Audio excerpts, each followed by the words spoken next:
Disclaimer: the views and opinions expressed in this episode are those of the guests and do not necessarily reflect the official policy or position of USA Global TV and Radio. The content presented is for informational purposes only and is intended to foster open discussion and debate.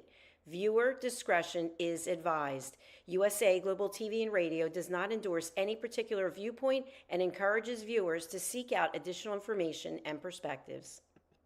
Saving America with Dr. David D. Schein.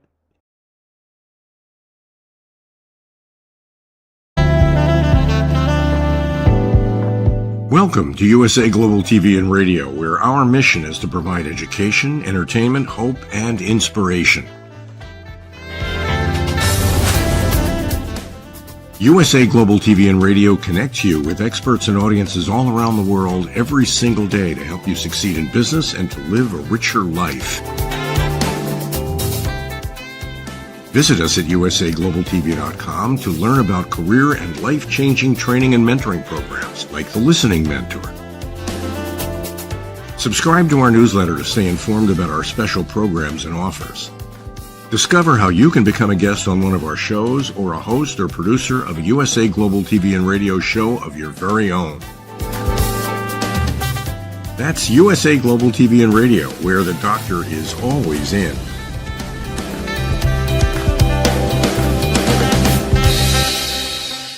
Welcome to Saving America. This is your host, Dr. David D. Schein. Death in D.C. By now, I believe my audience knows that 2 brave West Virginia National Guard members were shot and 1 died in the District of Columbia. They were providing security to residents and visitors to Washington, D.C. Sarah Beckstrom was only 20 years old and died on Thanksgiving. Staff Sgt. Andrew Wolfe, only 24, remains in critical condition. I want to extend my heartfelt sympathies to Sergeant Wolfe and the families of both of them. This should not have happened. Per legal protocol, I am required to say that the alleged shooter, despite apparent detailed videos of the shooting, was a 29-year-old Afghan national. He was a support asset to the CIA during the years of the USA presence in his country. He was evacuated with many others after the bumbling Biden-Harris administration abandoned the country and the valuable airfields in the worst retreat in American history. The problem is that this guy was hired to help the U.S. kill Taliban. He was not vetted for admission to this country as a future resident and member of our society. Therefore, they really don't know what this guy was really like. Further, some have suggested he was radicalized after he got here about 4 years ago. Others have suggested PTSD. I don't like that suggestion since a death penalty is on the table. The last thing we need is him getting off on a mental defect defense. No matter what, America needs to do a better job of vetting people coming to this country. Boko Haram kidnapping of over 300 Nigerian Catholic students and teachers. Nigeria is not a poor country. It's been selling oil to the rest of the world. Boko Haram is an Islamic terrorist group that started around 2009 in Nigeria with their aim to impose Sharia law on the people and create terror for the sensible people of Nigeria. Why the Nigerian government did not crush this movement earlier is beyond me. It will be harder now, obviously. On top of a history of tragedy in Nigeria, mostly consisting of mass murders and kidnapping of Christians and burning of churches, we have a new tragedy. At least 315 Catholic students and teachers were kidnapped by Boko Haram. Even the Pope has now called for their safe return. He should have called for a new crusade to exterminate this threat, not just to Nigerian Christians, but to civilization itself. The odd twisted story is that 50 of the children somehow escaped and are safe with their families. Then there was another mass kidnapping about a week earlier of 25 girls. 2 teachers were killed in the attack. The reports are that one of the girls escaped and the other 24 have now been freed. Details are lacking. I don't know if that means a ransom was paid. Of course, the problem with paying ransom is it encourages more kidnappings, right? According to the AP, since 2014, there have been at least 1,799 students have been kidnapped since then. Better security by the facilities backed by serious police and armed forces protection is a necessity. This show is called Saving America. The attempts in the U.S. and around the world to disrupt Judeo-Christian value system is real and increasing. This threat should make every sensible American very concerned, even if you're not religious. Speaking of who is concerned and not concerned, where are the Muslim clerics who should be condemning these horrific acts? I am hearing crickets from that group. These clerics claim to want to be accepted by leaders and followers of other religions, so they need to join the good guys. Otherwise, their silence does the talking for them. The U.S. State Department has begun to rattle sanctions after Trump came out strongly against the continued Christian genocide. That should have happened already. I understand the U.S. provides foreign aid to Nigeria. Time to stop every penny until we show themselves worthy of the support that we give them. We should also be boycotting their oil or other exports like we do for Russia and other offending countries. Job market report is double expectations. Due to the Dems' record-long shutdown of the government, the September jobs report was delayed. However, it was a shot of good news for the Trump administration, with about 119,000 jobs created versus the 50,000 jobs which were projected. However, the unemployment rate did tick up a little bit to 4.4% from 4.3%, still well below the historic number of 5% for full employment. The latest economic data is also a positive, with good economic growth in the private sector, although somewhat muted by the Dems government shutdown. There is now talk of a GOP plan to reduce the cost of health care. Let's see how far that goes. The Dems claim that their damaging record government shutdown was over health care costs. Let's see if they cooperate with the GOP now. SCOTUS jumps into Texas redistricting. Action is rolling on the redistricting front. I am sure that my audience is aware of the roller coaster of Texas changing its district maps in time for the 2026 primaries, and in retaliation, Gavin No Sense got California to redistrict. Well, if that was not enough, the Texas redistricting plan was challenged in federal court. A 3-judge panel of district court judges voted 2-1 against this plan by issuing an injunction. And that would affect the 2026 lines, claiming that the new districts were racially discriminatory. This was the headline news. Well, SCOTUS has scooped the headline, with Justice Alito issuing a stay on their injunction until there's a full hearing on the merits. That means the new district lines may be the ones in effect for the 2026 primary, which is coming up fast. As I've said recently, I can't wait for those new congressional districts, since that gives me a chance at having at least a half-competent member of Congress. I've been in District 18 for a long time and have never had a decent congressional rep in the many years I've lived here. With sky-high beef prices, a surprise announcement. Major food producer Tyson Foods has announced that it's going to close its largest beef plant in Nebraska. The cover story is that due to the reduced demand for beef, its other plants can cover the demand. Part of the issue is that cattle production itself is way down, so there's a reduced supply of cattle for the processing plants. Getting cattle ready for market is a 4-year process, so this simple issue cannot be handled without increasing the supply. Of course, if Tyson and other producers lowered their prices, demand might pick up. After all, Americans love their steaks and burgers. This is a tough break for the over 3,000 employees at that plant, as well as beef-eating Americans. Prices will likely stay the same or increase as a result of this announcement. Trump recently announced that he would be reducing tariffs on beef from certain countries, so that could help the supply side and increase the demand for the processing facilities. So we're going to see how that all works out, right? Hong Kong disaster. Would it have happened under the British? The CCP cannot be trusted. That is an absolute truth of our time. When the British control of Hong Kong ended in the mid-1990s, the deal with mainland China was that as much as possible, it would be a self-governing operation. Of course, the CCP did not honor that deal with the Brits for even a few minutes after the Brits surrendered control. The smart residents fled in large numbers prior to that takeover.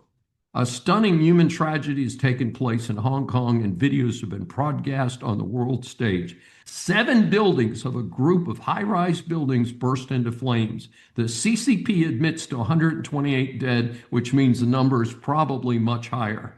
This was due to renovations being done with bamboo scaffolding and amazingly highly combustible styrofoam being used around the windows. Later reports indicate that the fire alarms did not work in any of the 8 high-rises.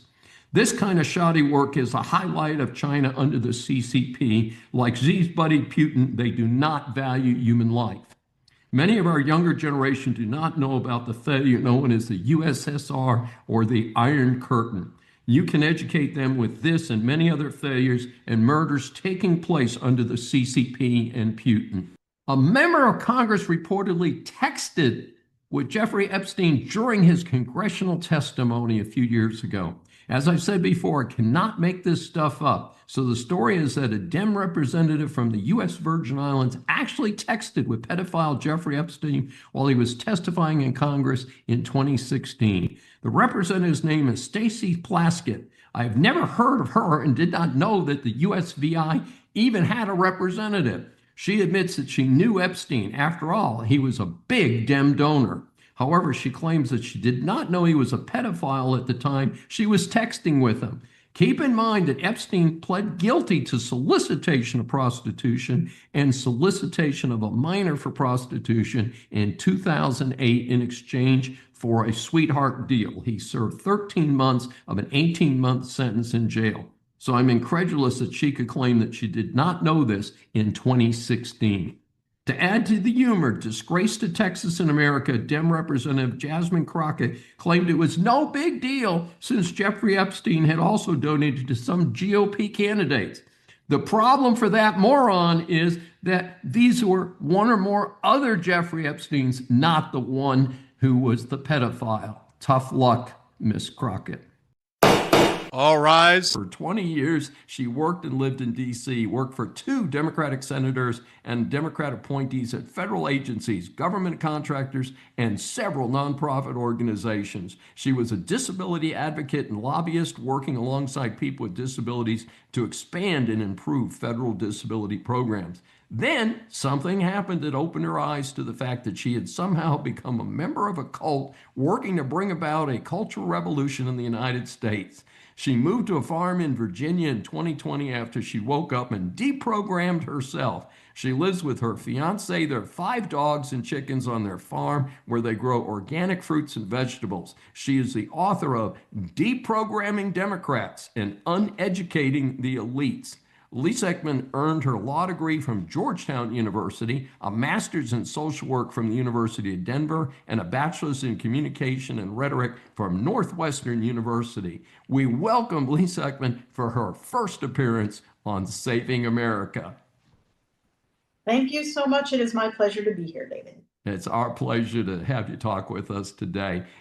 As you know, we ask our guests 3 basic questions. Share with our audience what caused you to start down that 20-year path in the Democratic camp in the very first place. I was raised in a family of liberal parents. My parents were, I like to say, hippies who didn't do drugs, even though some people say that's an oxymoron, but that was them. They very much were classical liberals who believed in America. They were patriotic. They believed in the Constitution, especially the First Amendment and all the parts that are part of that. And you know, they believed in equality. They believed in human rights, and they believed in working to help make our society better, all within the context of the greatness of the American experiment. And so, you know, I followed very much in their footsteps in terms of what most people do in terms of following the politics of their parents. And, you know, they loved Jimmy Carter and hated Ronald Reagan. And that was sort of the first introduction to politics I had in the 80s when I was going to middle school, high school, and starting college was Ronald Reagan's and 8 years of administration. And so I kind of followed along in that. And when I went to social work school, that was in the 1997 to 1999, and you can't really find a more left-leaning school, probably maybe the gender studies department, but the social work department is generally very left-leaning. And so I sort of learned more of those values as my social work values. But I also realized when I was at social work school that I didn't have the constitution. I wasn't cut out to directly see patient or clients, because I had a difficulty maintaining my own mental health while helping other people with theirs. And so I decided I might want to get into the policy world. And so I was nominated by the dean of my school to a program called the Presidential Management Internship Program, which was designed to pull people with graduate level education into federal service, and ended up taking a job working directly for a Bill Clinton appointee at the Social Security Administration at the very tail end of the Clinton administration, and then proceeded to grow more and more enshrined in the democratic apparatus and machinery. When I was at Georgetown, I went to law school once I moved to D.C., and I was the president of the Georgetown Law Democrats. So I used to say I bled blue, and I would vote blue no matter who, which, if that isn't a cult-like saying, I don't know what is, really. So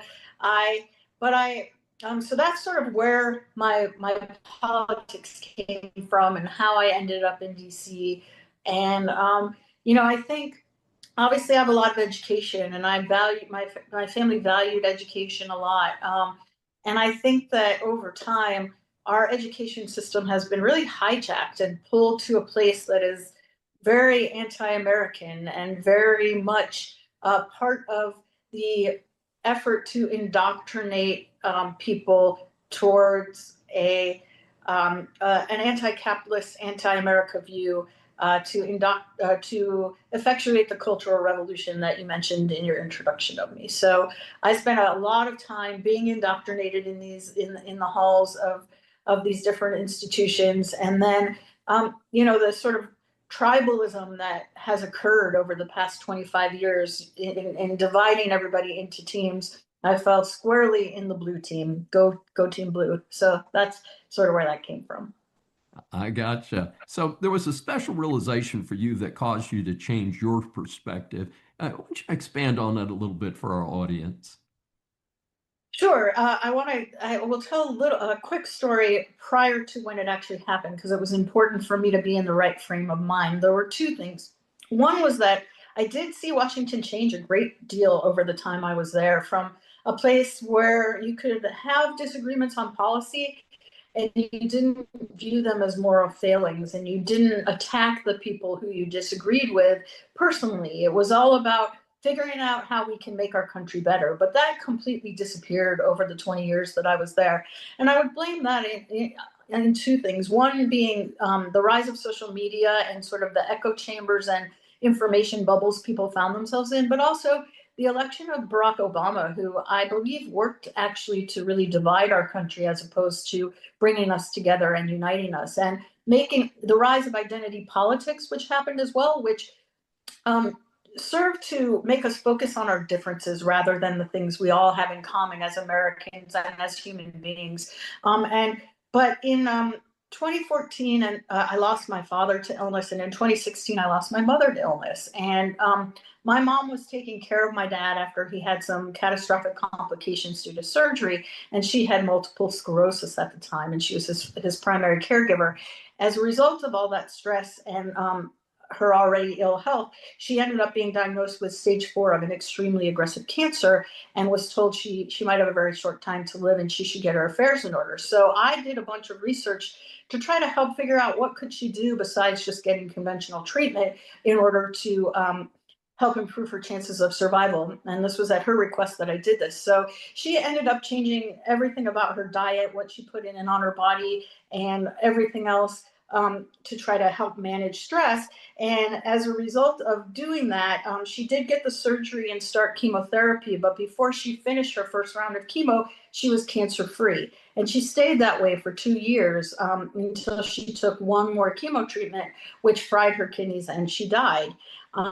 And So this raised a lot of questions in my mind about the health advice we were being given by these agencies that were supposedly designed to help us stay healthy, and started to create some cracks in the dam that was holding back the flood of truth from me about who our government on both sides of the aisle was actually serving. And it wasn't we the people, but the establishment and the moneyed interest. So those cracks were there, but I had to go back to work and work with those very same agencies, David. So I kind of pigeonholed that in the back of my mind, went back to work. Fast forward from 2016 to 2020, we're now in end of March of 2020, I had scheduled to retire because of the division that I was talking about. I started to feel like I couldn't really make a positive difference in Washington, D.C. anymore. I'm not sure that I ever really could have, but at that point I had just thought, you know what, I'm done with this. I'm done with the arguing, the division, the assumption that the person on the other side is a bad person. I don't think I am making a difference anymore. So I then was scheduled to retire March 31st, 2020, right a few weeks after we were taking 2 weeks to flatten the curve on COVID. And so this is when that knowledge I had gained when I did all that research for my mom started to come into play, because I was a researcher. I looked at data and evidence. That's what I did for a living. And I started to try to look for evidence to support what the government was doing in terms of their recommendations. And quite frankly, there wasn't any. And I'll use one example. If you recall back to the very beginning of COVID, they told us we couldn't leave our house unless we were an essential worker. You got to stay home. Well, one of the most best things you can do for your health is get some vitamin D, right? Go look at the NIH website covered with studies, get some vitamin D. Well, the best way to do that is to get some sun, you know? And the other thing that does is if you go outside and get some sun, you're also breathing fresh air instead of recycled air that maybe if you're in an apartment building, you're getting some of the air from your other residents. So this made absolutely no sense to me. And so it started to bring back all of those questions that had been raised in my mind. And my boyfriend at the time, who is my partner now, he wasn't buying the narrative. He was sort of in the same camp of the people who, signed the Great Barrington Declaration saying, we should protect the vulnerable, but everybody else's life should go on as it was. And so he and I were going at it, verbally sparring, and he kept saying, show me data, prove me wrong. And so was everyone who was questioning the narrative. And then that's when the censorship started happening of natural health providers who I had started following after my mom, I did the research for my mom. And some of them were among the disinformation dozen, if you remember that category of people who were censored and shut down. And it started these alarm bells in my head about, the good guys are never on the side of censorship. History does not show well on that. And my whole life, I was a competitive debater. I'm a lawyer. I still call myself a recovering lawyer now, but I'm a lawyer. So my idea about it is if you're right and you have the data and the evidence to back it, you should never be afraid of open, true discussion, because that's how you convince people of the truth. And so these alarm bells are going off, and I'm having a discussion with Jamie, and I say to him, I just can't believe it, Jamie. I can't believe the people who I worked with my whole life, these agencies I've trusted, would do this to us, do this to the world without data and evidence to support it. And he very calmly looked me in the eyes and he said, Lisa, if they'll poison our water, what won't they do? And it caused my brain to just kind of stop. It couldn't think a way out of that box because I already believe that to be true based on the research I did helping my mom. I use a reverse osmosis water filter. I made sure I had clean water, and it's the most essential thing for our bodies is water. If we don't have it, we die very quickly. So if they'll do that, what wouldn't they do? And he said, if you don't believe me, prove me wrong. And I may have screamed back at him, okay, I will. And then I started doing research with a real open mind and going to sources that I previously would have disregarded, and found out that everything I really believed was a lie. The reality I was living in was a carefully constructed illusion. And, my life has never been the same. Well, it's quite something. So that turns into your book. So what are some of the key points? We don't have time to cover the entire book, obviously, but give our audience a good flavor of what your book, Deprogramming Democrats and Uneducating the Elites. Tell us about that book. So the book spends a little bit of time laying out in more detail my background and how I got to where I was, because I think it's important to understand who I am in order to understand my journey. But then it talks about, what happened on the left. How did we get from the big tent of inclusion, where everybody's free to be you and me and we're all in it together, to the cancel culture that we find today? And it looks at really the evolution of the efforts to control our language, in a way to control our thoughts and the reality that we live in, and the use of political correctness to do that. It also looks at the use of fear, and the use of divide and conquer as tools of control, to get people to believe that their very survival is at stake if they don't follow the indoctrination and programming. And then it looks at the tools of control, what words used in order to get us where we are. And it looks at, first of all, our education system in the US, which has over 90% of the professors at this point are Democrats, and 95% of the donations go to Democrats. And that is going to vary based on what what subject you're studying. But in some of these more social science ones, it's very overwhelmingly Democratic. And there's a very large contingent in academia of very far left, radical leftists who believe in critical theory, the deconstruction of our institutions to create a revolution towards a different political system.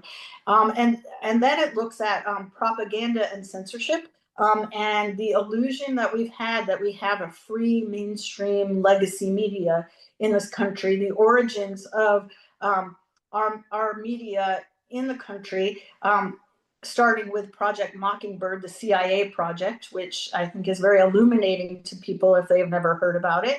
And then it looks at how did our internet develop and how has that been used and controlled, and where did the funding come from in order to create the internet? And then it will lay out why did these tools work so effectively for people on the left. And I should pause for a second and say, I believe there are people on the right who are brainwashed also, but that is not where I came from. So I focus on the left almost exclusively in the book. And then finally, it offers suggestions for you if someone has read this book and they are still within what I call the progressive cult, how to wake yourself up, how to deprogram yourself, but also it's suggestions on how, if there's someone you love or care about who is in the cult, how you may help them begin the awakening process, because no one can really deprogram you. You have to deprogram yourself, but you can, as someone who cares about that person, help create the environment in which they feel safe to do that. Thank you so much, Lisa Ecman. How can our audience get more information about you and your book?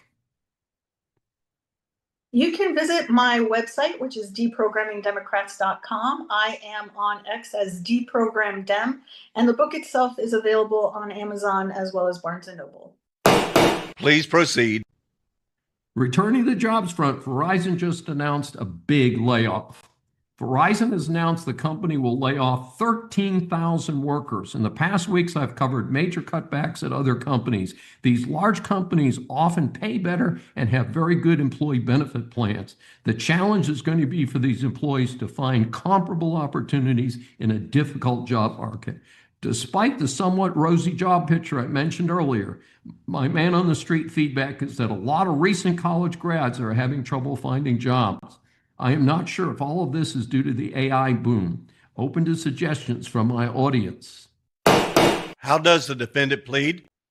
China attacking America using AI. Well, maybe some of those who were let go by Verizon can upskill and help in the new battle with communist China. Reports are that there have been some recent hacking episodes of important government facilities and major businesses that were accomplished without human input by using AI. The hacks apparently exploited Anthropic's Claude AI, I do not have the tech savvy to fully understand how this works, but I know it's really bad. We won the first Cold War by outsmarting and outgunning the USSR. To win this Cold War, we have to get on board and outmatch and outsmart the CCP. This is not going to be easy, but I have confidence that Americans and their allies can do this. It will take a solid, coordinated effort. No losers like the Biden and Harris in the White House. Elimination of weak commies and socialists at home with our allies abroad in full cooperation. I therefore support the president's push for America to be #1 in AI. That is not just on the commercial side, but also in blocking AI use against America and developing devastating weapons to counteract the CCP and other actors' ability to invade the U.S. and our allies through AI. Time to be in the lead across the board. Please raise your right hand. Senator Ernst reveals real use of food stamps. We conservatives are painted by the left as uncaring about the poor. This is absolutely not true. In particular, I want to see the really poor get the help they need. However, if I give someone taxpayer money for food, I want it to go for good food. In a stunning report, one of the senators from Iowa revealed that $524 million in food stamps were used to buy fast food, not healthy groceries. That is now called SNAP. Supplemental Nutrition Assistance Program. As the word nutrition would imply, this money should be used for real nutrition, not junk food. Objection, Your Honor. I know that many of us are curious about how humankind evolved. I certainly am. We were told that somewhere way back, the apes came first. Not sure about that myself. In any event, modern man was identified as being evolutionary descendants of the Neanderthals. That part is pretty well settled, but how do we get this diverse multiracial mix from one strain of ancestors? Part of the problem, of course, is that the origins go so far back in time, and it's tough to find evidence of our human ancestors. One fairly recent clue is the 2015 discovery of remains in a French cave of a jaw, dated to about 42,000 years ago. Naturally, they extracted the DNA to explore this discovery. However, the scientists evaluating this jaw somehow determined that it did not share the genetics with other nearby Neanderthals of the same time period. In other words, some type of hermit clan that did not hang with the others was from that period. Thorin, as the scientists named him, did not share specific genetics with other groups of Neanderthals that were within a 2-week walk. I, again, have no clue how the scientists worked all this out. Perhaps the time period was so brutal that they preferred to stay separate for their own safety. I say this since touring a remote village in far northern Scotland, the Orkney Islands, a few years ago. This remote sect of early humans disappeared after a while. The scientists theorized that they moved due to the sea level changing. However, given how remote this group was, an equally possible theory is that they died out due to inbreeding. In modern society, we prohibit marriages within 3 degrees of direct lineal consanguinity. The reason for this goes back to Roman times. Apparently, they discovered if you reproduce too close to your own genetic family, then the likelihood of inherited genetic defects increases dramatically. In other words, crossbreeding strengthens the human race, and we've discovered that with animals. So the further we go back, the more we learn about our distant past. May I remind you, you're still under oath. Business students, business persons, or consumers, business law impacts much of what you do. This segment is designed to help you get past the headlines on key stories. Religion versus vaccine in Chavez et al. Versus San Francisco BART. Thanks to Dr. Harvey Reish in an article from the Brownstone Institute for calling attention to this case. Already fading into memory for many, but not those who were fired for refusing the flawed COVID-19 vaccinations, is the case out of federal court in San Francisco. Across a wide range of employers, including the public sector and military, many were fired for refusing the jab. Many of these cases arose during the second year, not even the first year of the pandemic. 6 employees were fired after refusing to get vaccinated. They relied on a long-standing protection under the Civil Rights Act of 1964, that of religious exemption. Now, this does not apply in all cases. The employer must show that it would cause undue hardship, not just an inconvenience, if the employees ask for religious accommodation due to a sincerely held religious belief or medical necessity. So it is not a get out of jail free card, but an opportunity to perhaps be assigned to a different position, shift, etc. The EEOC rules attempt to quantify the degree of undue hardship.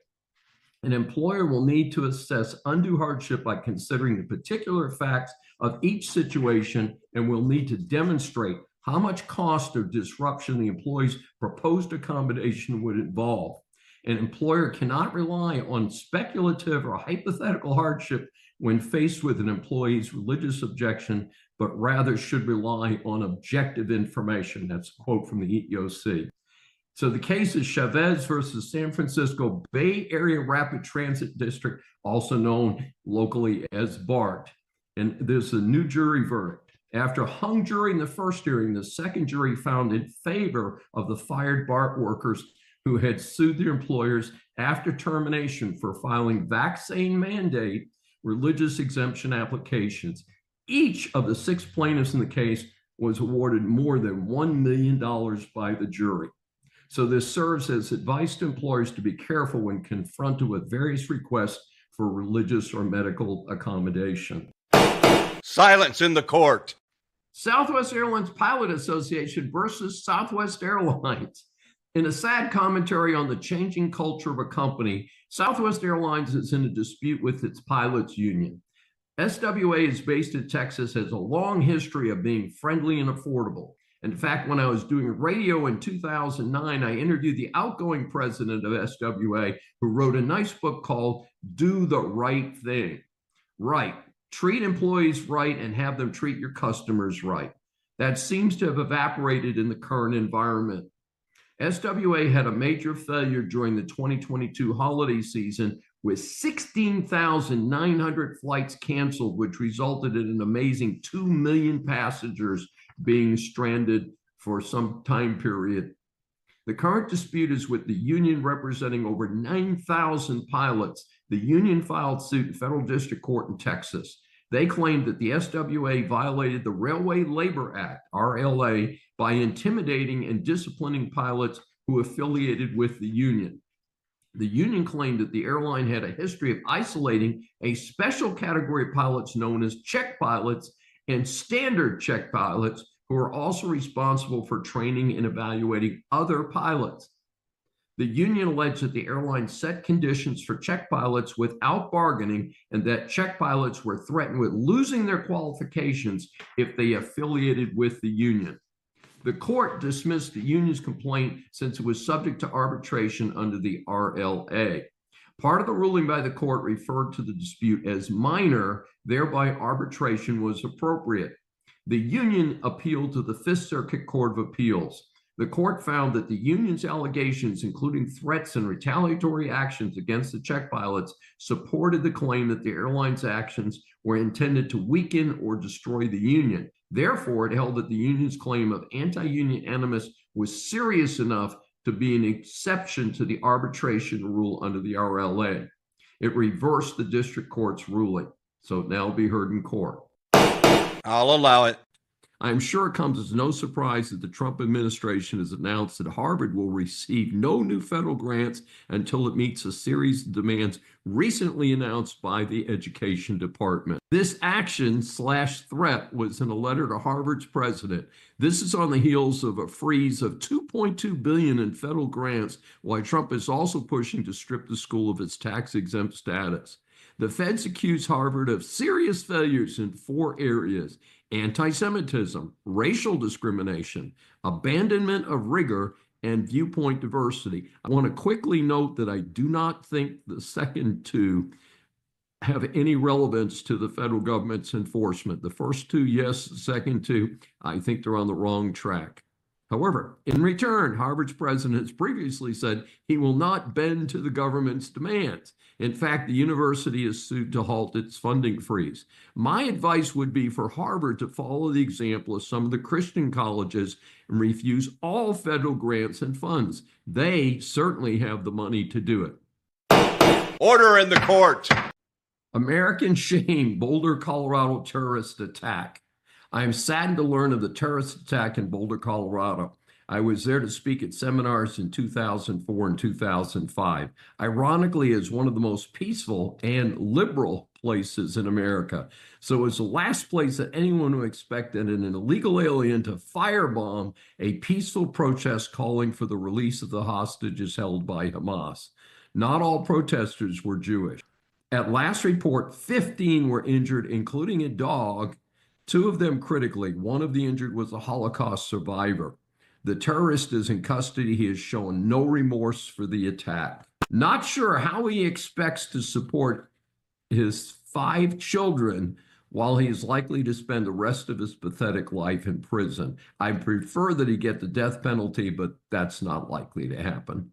I call again, not just for the end of anti-Semitism, but for the end of the recent push to persecute religious persons. I caution Catholics and other religions that if the current attempt to stifle the Jews is successful, they will be next. Further, the rhetoric of violence needs to be quashed, and the famous call for peace and love, folks, needs to return. The defense rests, Your Honor. From time to time, Saving America hosts a panel discussion on issues of broad public concern. Today, we're going to discuss Leadership Institute's campus reform. First, the Leadership Institute, founded by Morton Blackwell in 1979, is a nonprofit whose motto is that it turns conservatives into leaders. It provides training and mentorships. LI reported training over 300,000 conservatives to date. I met Mr. Blackwell around 1999-2000 when I was active in the D.C. area. Second, campus reform is a project of the Leadership Institute, described as America's leading site for college news. In turn, it acts as a watchdog over higher education with a focus on exposing left-wing bias in higher education. It holds itself to high standards for journalism that is accurate and objective.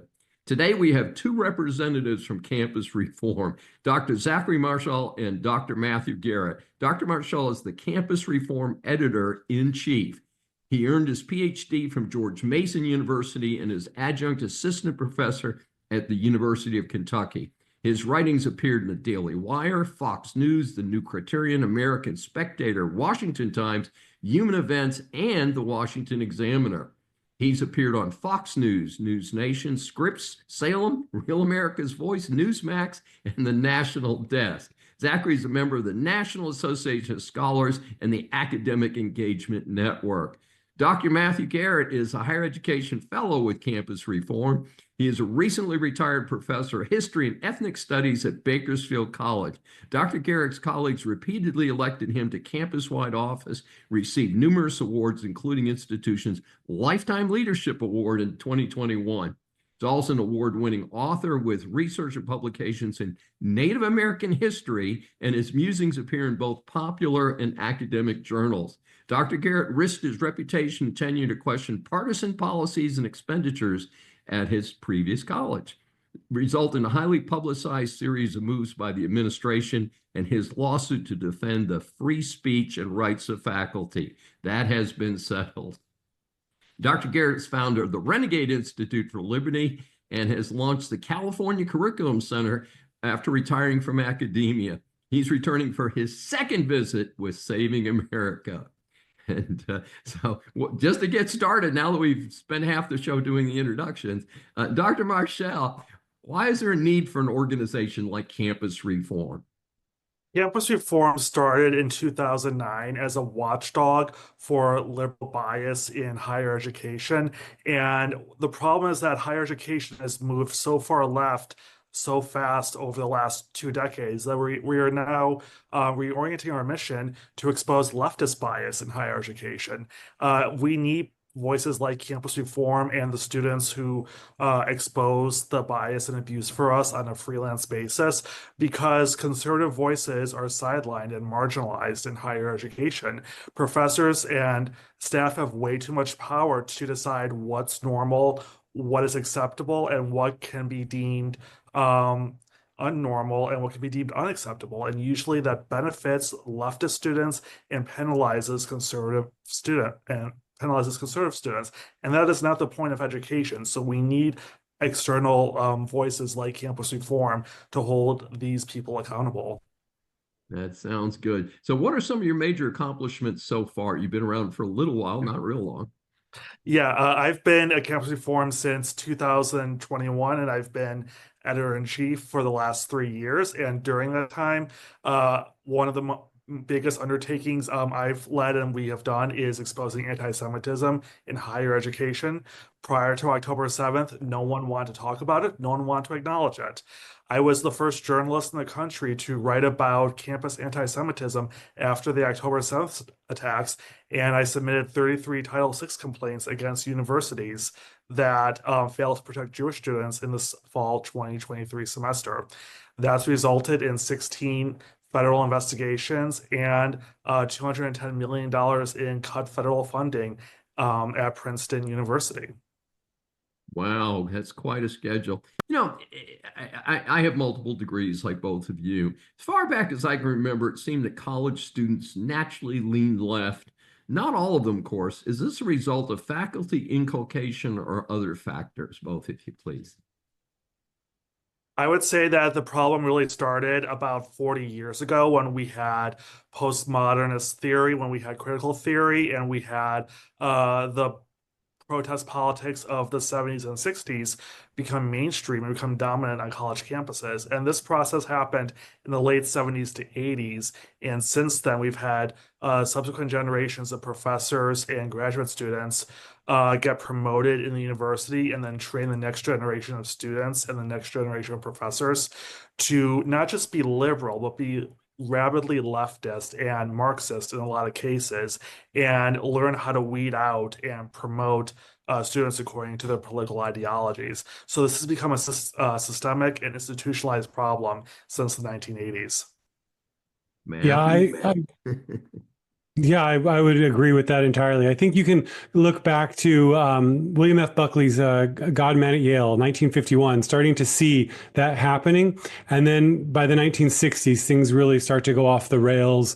The new left that becomes so aggressively partisan, so disdainful of Western values, the postmodern movement that wanted to just tear down the concept of truth and anything good, and then replace it with these new Marxist ideologies. It really became dominant by the 70s, and hiring a lot of those activists into the academies in the 60s and 70s, so that by the 80s, we have University of Chicago professor Alan Bloom writing The Closing of the American Mind, where he outlines how the academy has gone off the rails away from seeking truth and trying to help improve people to just this wonky advocacy center that really is doing far less good than it should be doing. Well, I would certainly tie it to the late 1960s. I started college in, I hate to admit this on the air, but 1969. And I came from a military family. I was from the other side of the tracks, the oldest 7 kids from an enlisted man, and grew up, very, very financially challenged, and won a scholarship at the University of Pennsylvania in Philadelphia. And I showed up there, and I felt so completely out of place as a natural conservative to have the protest against the Vietnam War. I remember walking past the famed statue of Benjamin Franklin in the middle of the campus, and people sitting around the base of the statues doing weed, and out in public, and a lot of very anti-capitalist approach to life. And it's funny because part of Penn's fame is its Wharton School of Economics, first school of business in the United States, and to see what I experienced there. And so I definitely saw it in the classroom. I would say the business school was kind of a saving grace for me. I ended up over there, started as a pre-med, but I understand exactly what you're saying is that it was very overwhelming, and the teachers were in the social sciences were very far left already, and I could see where that was going to happen. And of course, Zachary just mentioned Princeton, which of course is immediately up the road from Penn. They're less than 40 miles apart. And so this has certainly been a disconcerting trend, and it's been at it for a while. So that is a tough situation, because you've got something that's been going on for 50 years now, and the question is, well, how do we get some balance in higher education? Dr. Garrett, you wrote an important article about the extraordinary level of fraud in the California community college system. What's going on out there? You're very familiar with this. My understanding is it's a huge operation. I think the largest in the country, isn't it? Yeah, the California community college system is massive. It's got over 100 schools. It's got over 1 million students. I think it's massive, and was it 1 million? That might not be right, but it's definitely a gigantic system, and it's got gobs and gobs of money, billions of dollars flowing through it. That's really not been managed the way it ought to be. We've seen the recent case of students or individuals pretending to be students, creating fake accounts, logging in, creating accounts, enrolling for classes, collecting financial aid.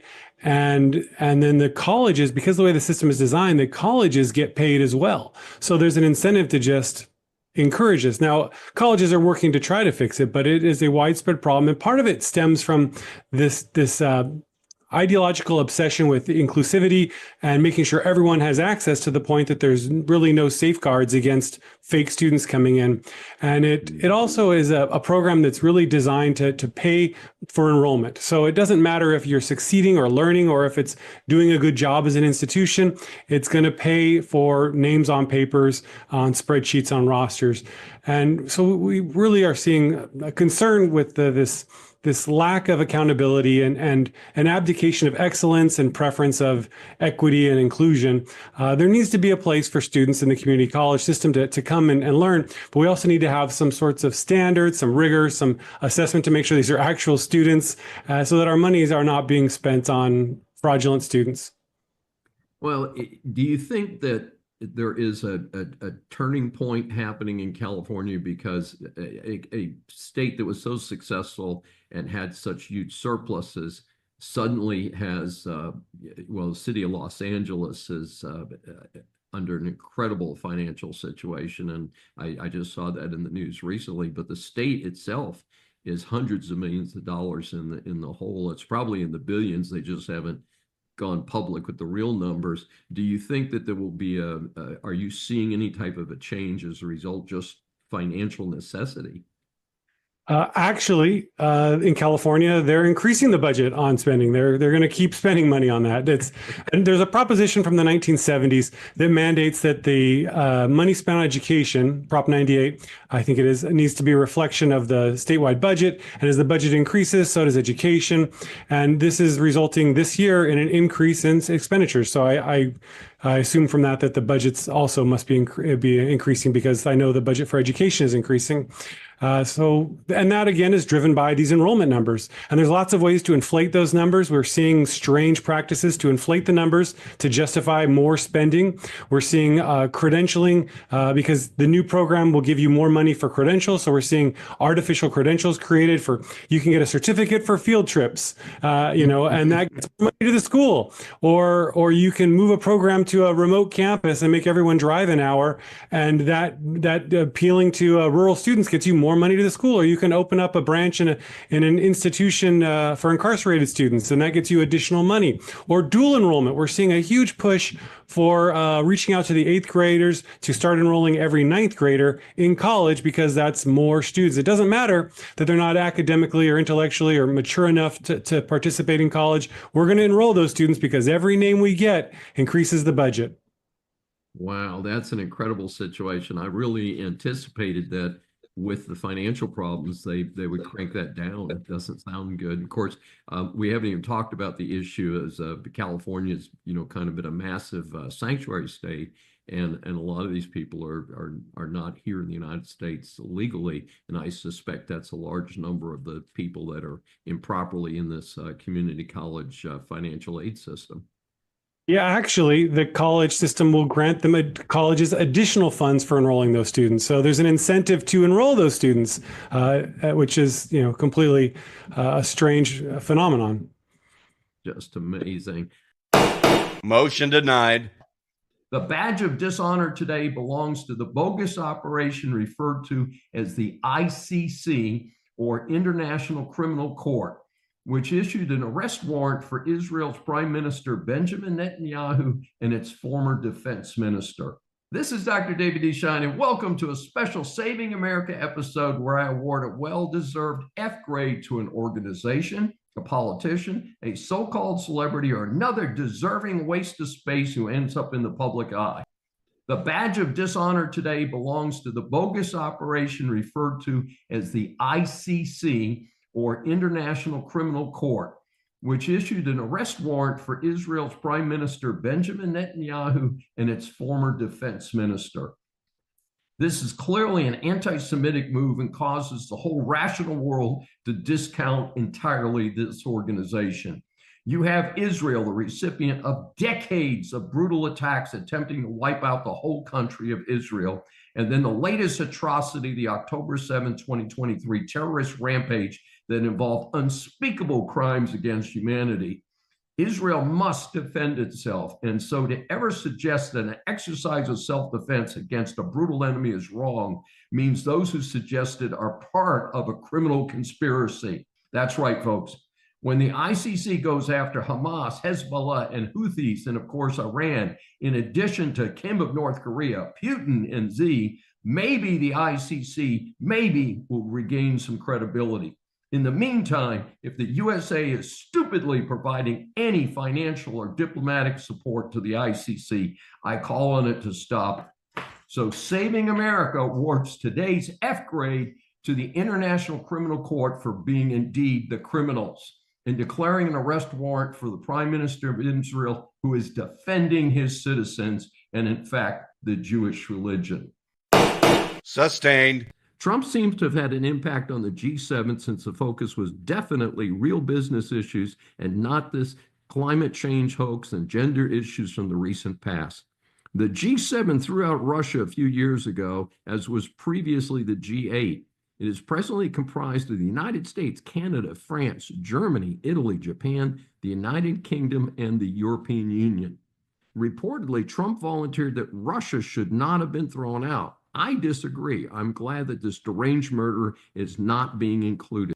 This year's meeting was hosted by Mark Carney, the new PM of Canada. He and Trump seem to get along okay. The reported focus was on energy security, artificial intelligence, critical mineral supply chains, and global economic stability. Trump left early to return to D.C. due to the Israel-Iran conflict. Order in the court. My visit to Dinan, France. As part of my 4-day tour with a local couple in southwest France, I paid a surprise visit, surprised because I didn't know it was on the agenda, to Dinan, a medieval town with much of the charm still there. An interesting aspect was that when some of these homes were built in the 15th century, the homeowners would sell their wares from their ground level front windows of their houses. So the houses were built with a large shelf outside their front windows. These can still be seen today. The town still has an ancient gate, but it was under repair when I was there. And after 400 or 500 years, maybe a repair job is due. This session is adjourned. Thanks for joining me for Saving America. If you have questions or comments, please find me on various social media sites. I'm Dr. David D. Schein, and I will see you next week.